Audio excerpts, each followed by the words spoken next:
그녀와 열대어는 어떤 관계일까? 열대어 가게 점원에게서 들었다. 내가 여기서 일하기 바로 전에 알바생이 있었는데 알바생을 구하려고 가게 앞에다가 알바 모집 전단지를 붙였어. 어떤 여자가 그 전단지를 보고 면접을 보고 싶다고 전화했어.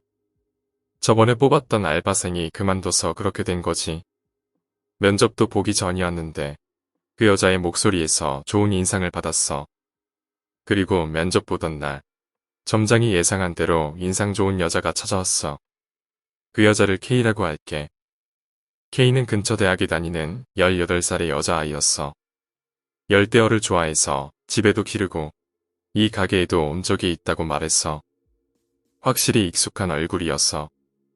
그날은 또 다른 사람하고 면접이 있었기 때문에 결과는 나중에 알려준다고 말하고 헤어졌지.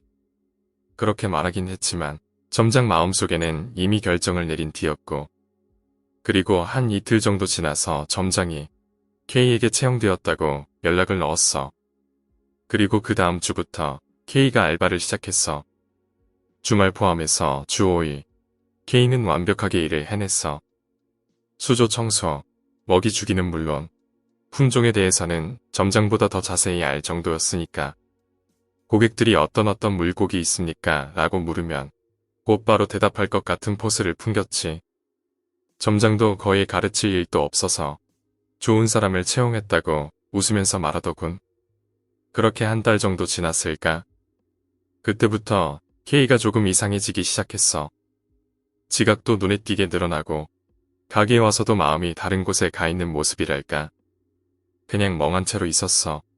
그래서 점장이 걱정돼서 괜찮냐고 물어봤어. 그러니까 죄송합니다. 조금 사정이 있어서 라고 대답했고, 점장은 그냥 집에 안 좋은 일이라도 있는 건가 싶어서 잔소리는 안 하고 그냥 지켜보기로 했어. 그리고 2주 정도 지나서 어느 순간부터 가게의 열대어 숫자가 점점 줄어들고 있다는 걸 깨닫게 됐어. K에게 물어보니까 히터가 끊어진 수조가 몇 개 있었고 그 중에서 대부분이 죽었다고 말했어. 그리고 죽은 고기는 가게 뒤에 묻었다고 말했어. 그런 일이 있으면 왜 말하지 않았냐고 묻고 싶었지만 상태가 별로 좋지 않던 K에게 뭐라고 할 수도 없었어. 그리고 그날 K가 돌아갈 때 점장은 이상한 점을 눈치챘어. 이 열대어 가게는 입구에서 2개의 통로가 쭉 이어져서 안쪽에 계산대가 있어. 각 통로의 양쪽에 크고 작은 수조가 줄지어 있고, 사람이 수조에 접근하면 대부분의 열대어가 먹이를 받아먹을 수 있다고 생각하는지 반사적으로 다가오거든. 그런데 K가 집으로 돌아갈 때면 열대어의 움직임이 정말 이상했어. K가 통로를 걷다 보면 불불이 터지게 움직이고 있던 열대어들. K를 피하는 것처럼 통로의 반대편으로 일제히 모이는 거야. K가 지나가면 아무 일도 없었던 것처럼 또 뿔뿔이 터지고 마치 패닉에 빠진 것처럼 물 위로 튀어오르는 열대어도 있었어. 그날은 그냥 이상하다고만 생각했는데 그 다음 날도 마찬가지였어. K가 수조에 먹이를 줘도 아무도 먹으려고 하지 않았어. 그리고 K가 수조에서 벗어나면 겨우 먹기 시작했고, 점장은 오랫동안 열대어를 봐왔지만 이런 반응은 처음 보는 거였어. 그래도 제대로 일을 하는 K를 보니까 뭐라고 말할 수도 없었지. K가 알바를 시작한 지 6개월 정도 지났을 무렵이야. 그날 점장이 밤늦게까지 일하고 오후쯤에 가게에 왔어. 가게의 풍경을 보고 점장은 놀랐어. 수조 속에 아무것도 없었던 거야. 열대어가 모두 사라진 거야. 처음에는 꿈이라고 생각해서 뺨을 꼬집거나 때리거나 했지만 역시 현실이었어. K의 모습도 보이지 않았고 K에게 전화를 걸었지만 연결조차 되지 않았어. K가 뭔가를 알고 있는 게 틀림없다고 생각한 점장은 가게를 닫고서 K의 이력서에 적힌 주소로 향했어. 열대어 가게에서 오토바이를 타고 10분 정도 지나서 K가 사는 아파트에 도착했어. 지은 지 수십 년은 지났을 법한 오래된 아파트. 깃바랜 노란색 외벽은 너덜너덜 벗겨져 있었어. K의 집은 2층의 구석. 벨을 눌러봤지만 인기척조차 느껴지지 않았어. 손잡이를 돌려봤지만 당연히 열리지 않았어. 집에는 없다고 생각한 점장이 일단 집으로 갔다가 밤에 다시 오기로 했어. 그날 밤 점장은 다시 K의 아파트로 향했어. 아파트에 도착하니까 뭔가 요란한 벨소리가 들리기 시작했어.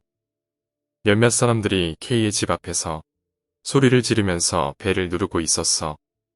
점장은 무슨 일인지 물어보려고 했지만 듣지 않고도 상황을 파악할 수 있었어. K의 현관문으로 엄청나게 많은 양의 물이 흘러나오고 있었어. 통로도 물에 잠기고 있었기 때문에 아마도 K가 사는 집에 아래층 사람들이 찾아온 모양이야. 아파트 관리인에게 연락도 끝난 상태였고 30분 정도 지나서 여기 올 것 같다는 소리를 들을 수 있었지. 그리고 점장은 사람들에게서 K에 관한 이야기를 들을 수 있었어. 사람이 말을 해도 대답도 안 하고 인사도 안 하고 뭔가 기분 나빴다고 하더라고. 점장은 사람들의 이야기를 들으며 관리자가 오길 기다렸어. 관리자의 만능 열쇠가 K의 집 문을 열었어. 문을 열었던 순간 물이 기세 좋게 흘러나왔어. 점장은 기분 나쁜 예감이 들었어. 물이랑 열대어 시체가 발밑에 펼쳐졌어. 현관 왼쪽에 욕실이 있고 물은 거기서 나오고 있었어. 아무래도 배수구가 막혀 있는 것 같아서 배수구 뚜껑을 열었지. 예상했던 광경이었지만 주민도 관리자도 기절했어. 엄청나게 많은 열대어 시체가 배수구를 막고 있었던 거야. 그리고 갑자기 아래층 사람이 벽장을 가리켰어. 벽장 틈새로 뭔가 액체 같은 것이 흐르고 있었어. 그리고 벽장을 연 순간 벽장 안을 본 모든 사람이 패닉에 빠지고 말았어. 거기에는 목이 밧줄에 감긴 채로 벽장 윗단에 앉아있는 K가 있었어. 밧줄 끝은 천장 구멍으로 연결되어 있었다고 하더라고. 한마디로 자살이지.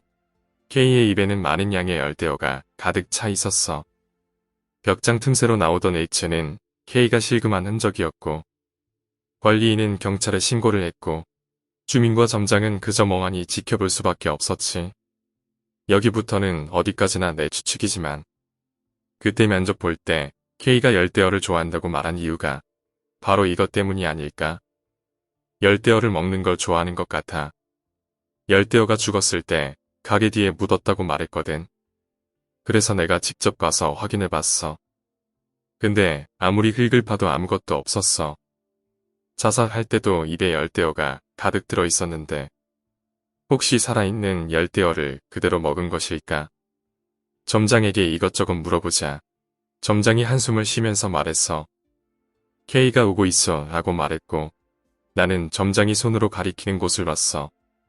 다른 열대어들은 이상 없는데 점장이 가리키는 수조를 보니까 거기 있는 열대어만 한 곳에 뭉쳐 있었던 거야. 죽어서도 열대어가 먹고 싶은 건가? 여기까지가 그 점원의 이야기다. 그 후로는 한 번도 그 가게에 간 적이 없어서 잘 모르겠다. 오늘 이야기는 여기까지입니다. 오늘 이야기가 재미있으셨다면 구독과 좋아요 부탁드립니다. 감사합니다.